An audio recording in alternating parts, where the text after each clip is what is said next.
নমস্কার, আমি অ্যাস্ট্রোলজার বেদান্তজি। আমার ইউটিউব চ্যানেলের সকল দর্শকদের শুভেচ্ছা এবং অভিনন্দন জানাই। আপনারা জানেন ভারতের লোকসভা ইলেকশন চলছে, আর ইলেকশনের রেজাল্ট বেরোতে মাত্র কয়েকদিন বাকি আছে, 7-8 দিন বাকি আছে, 4 জুন বেরোবে। সেই ইলেকশন নিয়েই আমার ভবিষ্যৎবাণী। ভারতবর্ষের বিভিন্ন রাজনৈতিক দল আছে এবং প্রত্যেকটি রাজনৈতিক দলের একজন প্রধান নেতা থাকেন। সেই প্রধান নেতার হরস্কোপকে বিচার করে সেই দলের ভাগ্য কি, নেতার ভাগ্য কি বিবেচনা করা হচ্ছে। আমার ভবিষ্যৎবাণী আমি জানাচ্ছি। এছাড়াও অ্যাস্ট্রোলজিক্যাল অন্যান্য পদ্ধতি আছে, সেই পদ্ধতিও অবলম্বন করা যায়। যাই হোক, এবারে আমি যেই দলের প্রধান নেতা, সেই প্রধান নেতার ডেট অফ বার্থকে কালেক্ট করে সেই নেতার ভাগ্যের ওপরে সেই দলের নির্ভর হয়, সেই হিসাবে আমি আমার ভবিষ্যৎবাণীকে ব্যক্ত করছি। আজকে আমি যেটা জানাবো, ভারতের আরেকটা রাজনৈতিক দল দিল্লির অরবিন্দ কেজরিওয়াল। অরবিন্দ কেজরিওয়ালের জন্ম ছিল 16ই আগস্ট 1968। শুক্রবার ছিল দিনটা। ভোর রাত্রের দিকে জন্ম, 1:30 AM, মিডনাইটে জন্ম। সিওয়ানি জন্মস্থান ওনার। আর ল্যাটিটিউড লঙ্গিটিউড ছিল ওনার, ল্যাটিটিউড ছিল 28.58 নর্থ আর লঙ্গিটিউড ছিল 75.39 ইস্ট। যাই হোক, আমি ওনার হরস্কোপের দিকে আসব। অরবিন্দ কেজরিওয়ালের লগ্নটা হচ্ছে বৃষ লগ্ন, রাশি হচ্ছে মেষ রাশি। মেষ রাশি কিন্তু রাজনৈতিক নেতাদের বড়ই ডিভিডেন্ড দিয়ে থাকে। বেশিরভাগ রাজনৈতিক নেতাদের কিন্তু মেষ রাশি অথবা মেষ লগ্নটা দেখা যায় বেশিরভাগ ক্ষেত্রে। কেননা আমি একটা কথা বারবার বলি, মঙ্গল এবং বৃহস্পতি রাজনীতিবিদদের সবচেয়ে বেশি ডিভিডেন্ড দেয়। সেই মঙ্গলের ঘরের মালিক মেষ রাশির অধিপতি মঙ্গল, ওনার রাশিটা হচ্ছে মেষ রাশি, তার মানে সেই ঘরের মেষ রাশির ঘরের মালিক উনি। তিথিটা ছিল অষ্টমী কৃষ্ণ তিথি, কিন্তু অত্যন্ত কঠিন তিথি। এই তিথিতে যার ভালো হয় তার খুবই ভালো, আবার যার খারাপ হয় তার খুবই ভালো। তো অরবিন্দ কেজরিওয়ালের তো যথেষ্ট ভালো, আগামী দিনেও ভালো ওনার হবে। আর ওনার যে যোগটা ছিল, উনি যখন জন্মগ্রহণ করেছিলেন, সেই যোগটা হয়েছিল বৃদ্ধি যোগ। বৃদ্ধি যোগ কিন্তু মানুষকে প্রচুর সাপোর্ট দেয়। বৃদ্ধি যোগে যাদের জন্ম হয়, 27টা যোগ থাকে, তার মধ্যে বৃদ্ধি যোগ কিন্তু একটা অন্যতম যোগ, যেটা কিনা রাজনৈতিক নেতাদের ক্ষেত্রে খুবই ভালো। আর গণ হচ্ছে নরগণ। যাই হোক, আমি আর হরস্কোপের মধ্যে যাই। হরস্কোপে গ্রহগুলি কোন ঘরে কিরকমভাবে অবস্থান করছে সেটা আমি আপনাদেরকে অল্প জানাই। মেষ রাশিতে অবস্থান করছে শনি এবং চন্দ্র। ওনার লগ্ন হচ্ছে বৃষ লগ্ন, রাশি হচ্ছে মেষ রাশি। তো মেষ রাশিতে শনি চন্দ্র। ওনার চতুর্থে রয়েছে রবি এবং মঙ্গল। চতুর্থ ঘরে রবি এবং মঙ্গল। পঞ্চম ঘরে রয়েছে বুধ, শুক্র, বৃহস্পতি। ষষ্ঠে আছে কেতু, আর ওনার দ্বাদশে আছে রাহু। ষষ্ঠে কেতু, দ্বাদশে রাহু। বাকি ঘরগুলি কিন্তু কোনো গ্রহরা অবস্থান করছে না কিন্তু। সুতরাং ওনার গ্রহভিত্তিক রাহু এবং কেতুর 180 ডিগ্রির এই দিকে কিন্তু গ্রহগুলি নেই, এক সাইডে কিন্তু গ্রহগুলি ফাঁকা। ফলে এটা কিন্তু পূর্ণ কালসর্পযোগ ওনার হরস্কোপের মধ্যে আছে। কিন্তু ওনার হরস্কোপের মধ্যে অনেক রাজযোগ আছে, কিন্তু রাজনৈতিক নেতাদের কিন্তু চতুর্থ দশমের রাজযোগটা বড় বেশি দরকার হয়। ওনার কিন্তু চতুর্থ এবং দশমের রাজযোগ আছে, মানে চতুর্থপতি চন্দ্র, দশমপতি কিন্তু শনি লগ্নে অবস্থান করছে। চন্দ্র এবং শনি মেষ রাশিতে। ওনার চতুর্থ ঘরে অবস্থান করছে রবি এবং মঙ্গল, মানে লগ্নপতি মঙ্গল পঞ্চমপতি শনির সাথে আছে। লগ্নপতি এবং পঞ্চমপতির রাজযোগ আছে চতুর্থ স্থানে। আবার লগ্নপতি মঙ্গল চতুর্থপতি চন্দ্রের সঙ্গে কিন্তু ক্ষেত্র বিনিময় করেছে, এই আরেকটা রাজযোগ। মানে একাধিক জায়গায় রাজযোগ লক্ষ্য করা যাচ্ছে। চতুর্থপতি চন্দ্র লগ্নপতি মঙ্গলের সঙ্গে ক্ষেত্র বিনিময় করেছে। আবার লগ্নপতি মঙ্গল পঞ্চমপতি রবিকে নিয়ে চতুর্থ স্থানে রাজযোগ সৃষ্টি করে বসে আছে। ওনার চন্দ্র সাপেক্ষে বৃহস্পতি হচ্ছে ভাগ্যপতি। বৃহস্পতি ভাগ্যপতি দ্বিতীয়পতি শুক্রকে নিয়ে পঞ্চম স্থানে বসে আছে এবং ভাগ্যের স্থানেই দৃষ্টি দিচ্ছে। পঞ্চমে বৃহস্পতি, আমি বারবার বলি, রাজনৈতিক নেতাদের কিন্তু মঙ্গল এবং বৃহস্পতি গুরুত্বপূর্ণ প্ল্যানেট। সেই ভাগ্যপতি বৃহস্পতি পঞ্চম স্থানে বসেছে, মানে মূল ত্রিকোণে বসেছে, মূল ত্রিকোণপতি মূল ত্রিকোণেই অবস্থান করছে। এটা একটা খুবই সুবিধাজনক ব্যাপার। এবং বৃহস্পতি ভাগ্যপতি হয়ে দ্বিতীয় পতি শুক্রকে নিয়ে পঞ্চম স্থানে অবস্থান করছে। যাই হোক, একাধিক রাজ্য কোনার গ্রহের মধ্যে আছে। আর উনি চন্দ্র দশমপতি, যদি চন্দ্র সাপেক্ষে আমি হিসাব করি, চন্দ্র হচ্ছে চতুর্থপতি, লগ্নে আছে মেষ রাশিতে লগ্ন, আবার শনি হচ্ছে দশমপতি মেষ রাশিতেই অবস্থান করছে। তা মেষ রাশি হচ্ছে মঙ্গলের রাশি, মঙ্গলের রাশিতে কিন্তু চতুর্থপতি এবং দশমপতির কিন্তু একটা রাজযোগ রয়েছে। চতুর্থপতি দশমপতি কিন্তু প্রচুর ডিভিডেন্ড দেয় কিন্তু রাজনৈতিক নেতাদের, এমনকি অন্যান্যদেরও এই ডিভিডেন্ডটা দেয়, কিন্তু এটা একটা বিরাট রাজযোগকারী গ্রহ। এই দুটো গ্রহ একসাথে একই জায়গায় অবস্থান করছে, কিন্তু অবস্থানটা করছে কোন জায়গাতে? মেষ রাশিতে অবস্থান করছে। মানে চন্দ্র কিন্তু জলরাশি, চন্দ্র আছে মেষ রাশিতে, আবার শনি কিন্তু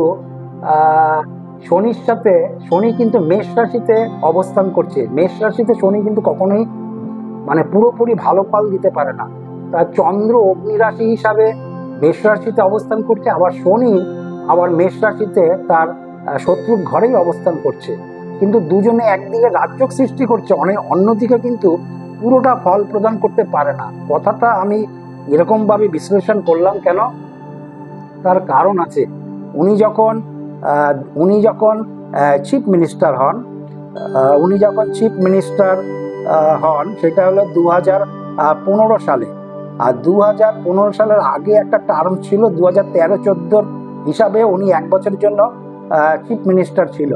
তো উনি যখন চিফ মিনিস্টার হন সেই সময় কিন্তু গ্রহ নক্ষত্রের কি যোগ ছিল?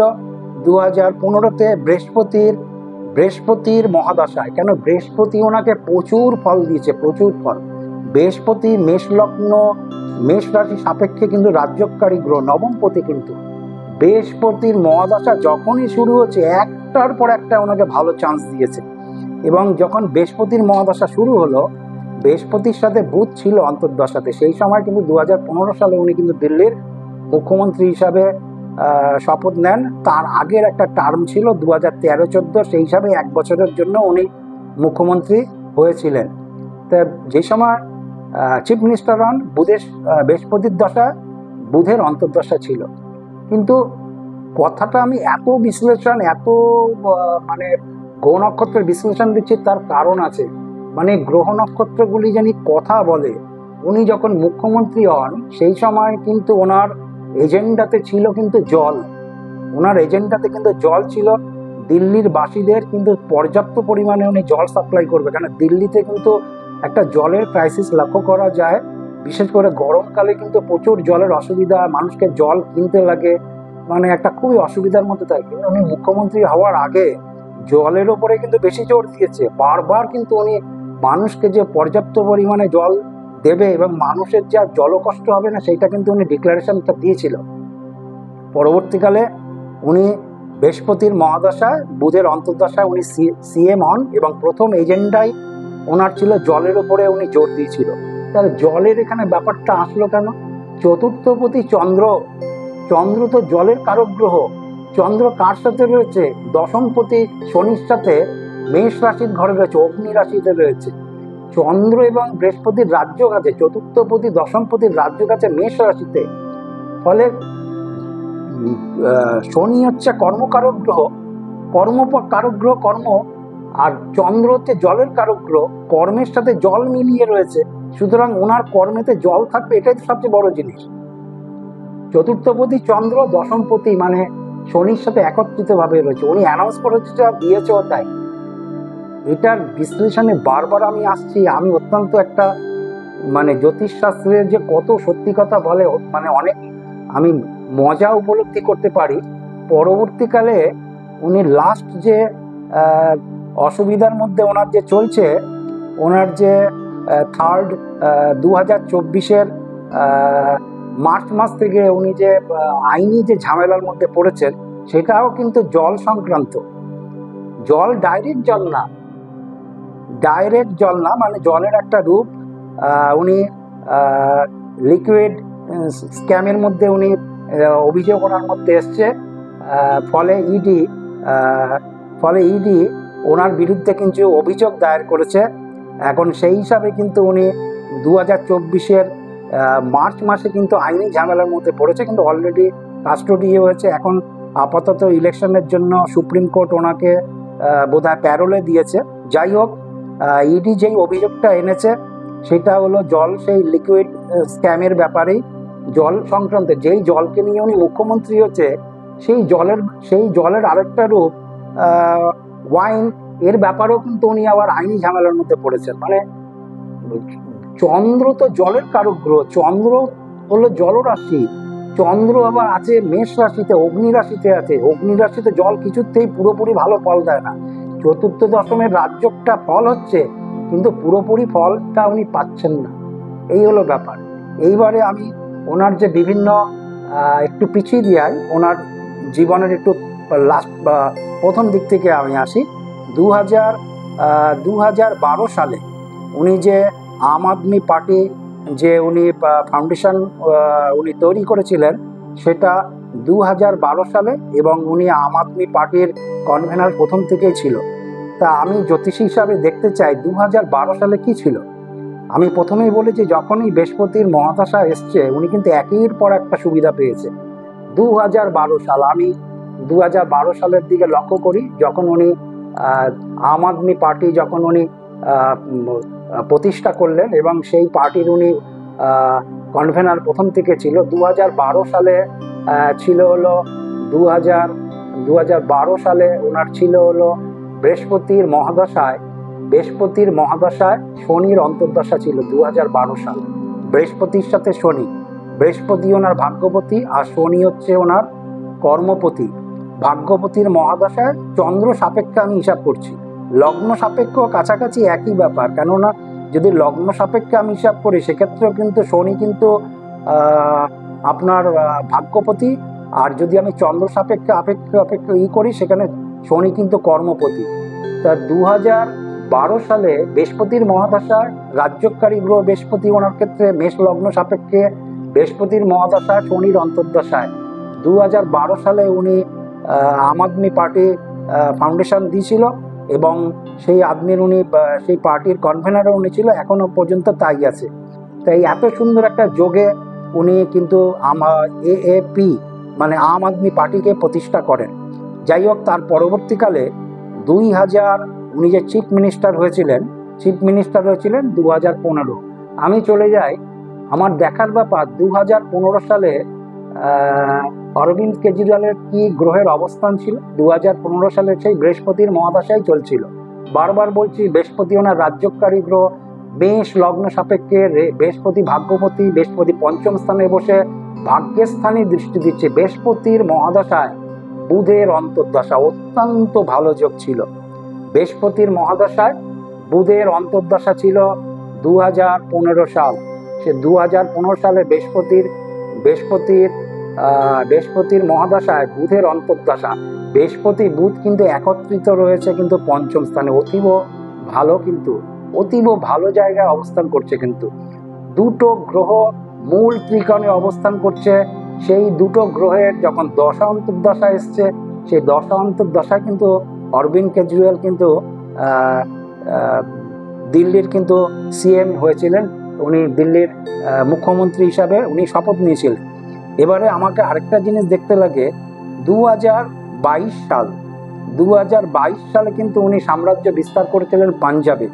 তা 2022 সালে কি ছিল? 2022 সালে ওনার দশান্তর্দশা এবং গ্রহের কিরকমই ছিল। 2022 সালেও সে বৃহস্পতির মহাদশাই চলছে। বৃহস্পতির মহাদশা চন্দ্রের অন্তর্দশা। চন্দ্র ওনার রাজ্যকারী গ্রহ, বৃহস্পতি ভাগ্যবতী পঞ্চমে বসে আছে। আর চন্দ্র কিন্তু মঙ্গলের সাথে ক্ষেত্র বিনিময় করেছে। চন্দ্র আবার দশমপতির সাথে একসাথে রয়েছে। সুতরাং বৃহস্পতির মহাদশায় চন্দ্রের অন্তর্দশায় উনি 2022 সালে পাঞ্জাবের রাজ্যকেও ওনার অধীনস্থ আনেন, এবং সেখানে কিন্তু আম আদমি পার্টির সরকার উনি প্রতিষ্ঠা করেন। যাই হোক, অরবিন্দ কেজরিওয়াল আমি দেখতে পাচ্ছি যে লাস্ট একটা সময় ধরে, আমার গণনা অনুযায়ী লাস্ট একটা সময়ের মধ্যে ওনার খুব একটা বেশি ভালো যাচ্ছে না। সেটা আমার হিসাব মতন ওনার খারাপ সময়টা শুরু হয়েছে 2023 সালের অক্টোবর থেকে। 2023 সালের অক্টোবর থেকে খারাপ সময়টা চলছে। এই সময়টা রানিং করবে 2026 সালের মার্চ পর্যন্ত। কেন? বৃহস্পতির মহাদশায় রাহুর অন্তর্দশায়। বৃহস্পতির মহাদশায় রাহুর অন্তর্দশায় অনেককে খারাপ দেয় ঠিকই, কিন্তু বৃহস্পতির মহাদশায় রাহুর অন্তর্দশায় উনি 2024 মার্চ মাসে উনি যে অ্যারেস্ট হয়েছিলেন, অনেকের খারাপ যায়, কিন্তু ভারতবর্ষের এই প্রথম মুখ্যমন্ত্রী যিনি কিন্তু মুখ্যমন্ত্রী সিটে বসে ওনাকে মানে কারাবাসে ওনাকে অবস্থান করতে হয়েছে, এটা কিন্তু একটা আশ্চর্যজনক ব্যাপার। তা আমি এইটার মধ্যে বিশ্লেষণে আসছি যে এইটা কেন ওনার হলো, এরকম হলো কেন। আগে লালু প্রসাদ যাদব কারাবাস যাপন করেছিলেন, সেটা কিন্তু লালু প্রসাদ যাদব কিন্তু মুখ্যমন্ত্রী ছিলেন ঠিকই, কিন্তু উনি যখন বুঝতে পেরেছিলেন সেই জায়গাটি থেকে সরে এসে রাবড়ি দেবীকে সিটটা দিয়েছিলেন। রাবড়ি দেবী তখন কিন্তু মুখ্যমন্ত্রী ছিল। কিন্তু অরবিন্দ কেজরিওয়ালের ক্ষেত্রে যে মার্চ মাস 2024 মার্চ মাসের যেটা ঘটনা ঘটলো, সেটা ভারতবর্ষের ইতিহাসে প্রথম। তো এরকম ঘটনা ঘটলো কেন? কি দশা অন্তর্দশা ছিল? বৃহস্পতির মহাদশা রাহুর অন্তর্দশা। বৃহস্পতির মহাদশা রাহুর অন্তর্দশা অনেকের খারাপ যায়, আবার অনেকের ভালোও যায়, কিন্তু এক্ষেত্রে বেশি খারাপ গেল কেন? বেশি খারাপ গেল অরবিন্দ কেজরিওয়ালের লগ্ন সাপেক্ষে রাহু কিন্তু দ্বাদশে আছে, দ্বাদশপতি রাহু। রাহু কিন্তু দ্বাদশে অবস্থান করেছে ওনার হরস্কোপে। আর যখন উনি লিকুইড স্ক্যামে অভিযুক্ত হলেন, মানে ওনার সম্বন্ধে ইডি যখন অভিযোগ আনলো, এখনো তো অভিযুক্ত হননি, একটা সময় সাপেক্ষের ব্যাপার। উনি অভিযোগ করেছে, ইডি ওনার এগেনস্টে অভিযোগ করেছে। ফলে তখন কিন্তু মহাকাশে কিন্তু ওনার নিজস্ব হরস্কোপে রাহু দ্বাদশে আছে। যেই সময় উনি এইরকম বিপদের সম্মুখীন হলেন, সেই সময়ও কিন্তু মহাকাশে রাহু ওই দ্বাদশেই আছে, একই ঘরের অবস্থান করছে। একই ঘরে অবস্থান করছে রাহু মেষ রাশির দ্বাদশে, মেষ রাশি সাপেক্ষে রাহু দ্বাদশে অবস্থান করছে। ফলে এইটা ওনার ক্ষেত্রে মানে উনি ভালো পাননি। বৃহস্পতির মহাদশা রাহুর অন্তর্দশা অনেকের খারাপ যায়, কিছুটা খারাপ যায়, এটা অনেক ক্ষেত্রে দেখেছি, সর্বক্ষেত্রে না। কিন্তু এখানে বেশি খারাপ গেছে কেন? ট্রানজিটেও কিন্তু রাহু ওই মেষ রাশি সাপেক্ষে দ্বাদশে অবস্থান করছে। তাহলে ঘটনাটা কখন ঘটেছে? বৃহস্পতির মহাদশায় রাহুর অন্তর্দশায়, বৃহস্পতির প্রত্যন্ত দশায়। তার মানে বৃহস্পতির মহাদশায় রাহু দ্বাদশে রয়েছে, ট্রানজিটও রাহু দ্বাদশে রয়েছে, আবার বৃহস্পতি তো দ্বাদশপতি আরেক দিক থেকে। বৃহস্পতি যেরকম মেষ রাশির সাপেক্ষে ভাগ্যপতি, মেষ রাশিতে আবার দ্বাদশপতিও, 12 নম্বর ঘরের মালিকও। তাহলে দ্বাদশে রাহু, আবার দ্বাদশপতির অন্তর্দশায়, বৃহস্পতির অন্তর্দশায় এই ঘটনাটা ঘটেছে। যাই হোক,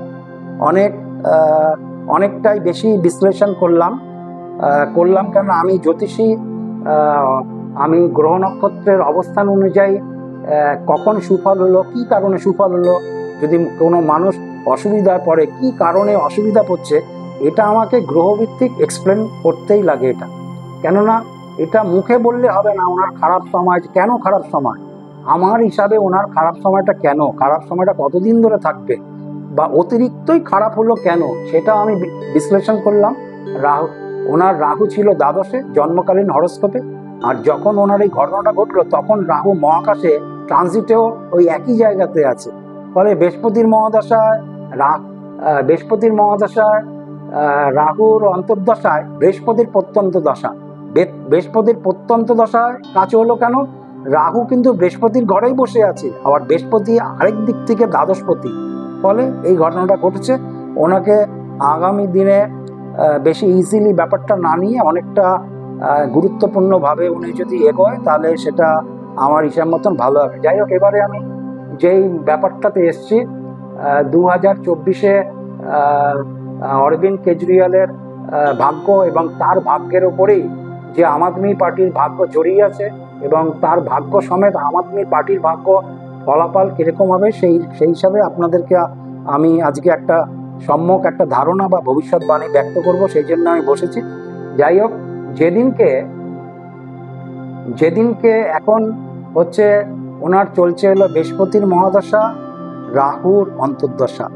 রাহু বৃহস্পতির মহাদশা, রাহুর অন্তর্দশা।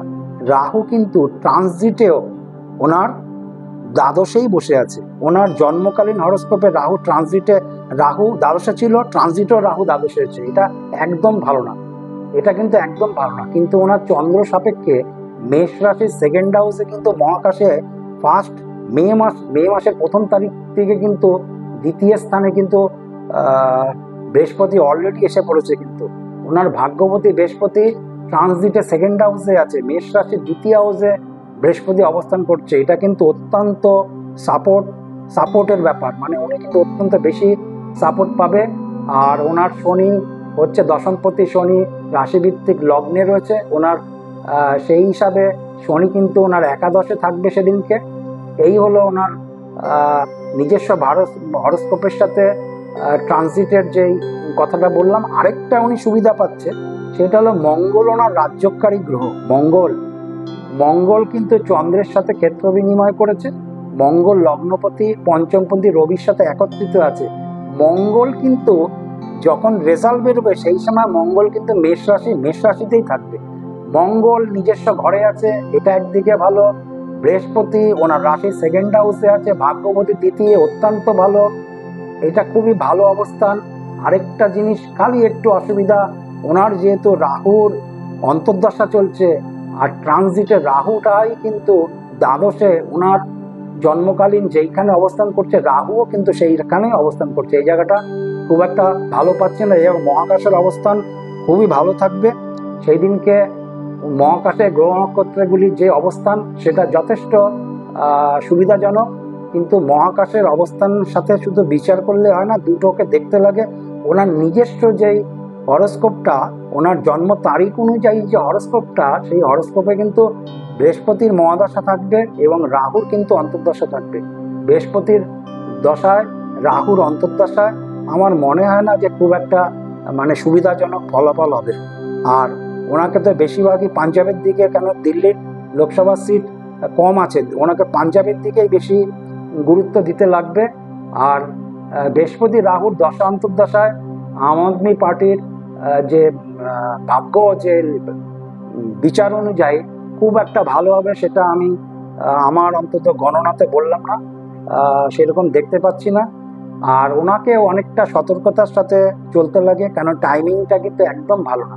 টাইমিংটা একদম ভালো টাইমিং যাচ্ছে না। যে টাইমিংটার উপরে উনি যখন মুখ্যমন্ত্রী হয়েছেন, উনি যখন পাঞ্জাবে যখন উনি সাম্রাজ্য বিস্তার করেছে, উনি যখন আম আদমি পার্টির যখন উনি গঠন করেছে, প্রত্যেকটা টাইমিং ঠিক ছিল। কিন্তু এই টাইমিংটা কিন্তু আমি ভালো পাচ্ছি না। ওনার রাশি ভিত্তিক আর ওনার মহাকাশের গ্রহগুলি ওনার সাপোর্ট দিচ্ছে, কিন্তু সঙ্গে যদি ওনার জন্মকালীন গ্রহগুলি সাপোর্ট পাওয়া যেত তাহলে আরেকটু ভালো হতো।